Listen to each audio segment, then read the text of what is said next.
বাংলাদেশে কুঞ্জে কুঞ্জে গড়া বসতবাড়ি, পাখির কুজন, মানুষ সুজন, সুখী নরনারী। প্রিয় দর্শক, এই মুহূর্তে এত সুন্দর একটি জায়গায় রয়েছি, যেটি হচ্ছে আমরা আপনাদেরকে হচ্ছে যে আমার পিছনের যে ব্যাকগ্রাউন্ডটা দেখতে পাচ্ছেন, এখানে হচ্ছে চিংড়ির খামার। চিংড়ির খামারের পরে যে জায়গাটি, সেখানে হচ্ছে ছোট ছোট বসতবাড়ি।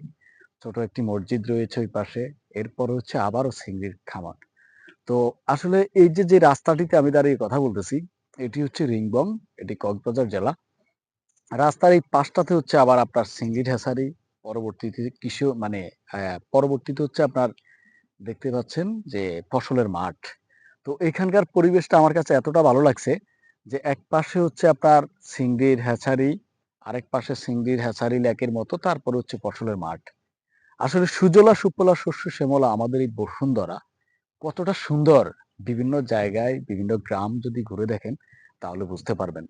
তো আমার সৌভাগ্য হয়েছে বাংলাদেশের প্রত্যন্ত অঞ্চল থেকে বিভিন্ন জায়গায় ঘোরার সৌভাগ্য হয়েছে। আমি দেখেছি খুব কাছ থেকে যে আসলে আমাদের এই বাংলাদেশ কত সুন্দর। ঠিক তেমনি সুন্দর একটি জায়গা নিয়ে আজকে আপনাদের সামনে সংক্ষেপে আলোচনা করার জন্য চেষ্টা করছি। সবাই ভালো থাকবেন। পরবর্তীতে আবারও এরকম নতুন কোনো প্লেস নিয়ে আপনাদের সামনে হাজির হব। সবাইকে ধন্যবাদ। আসসালামু আলাইকুম।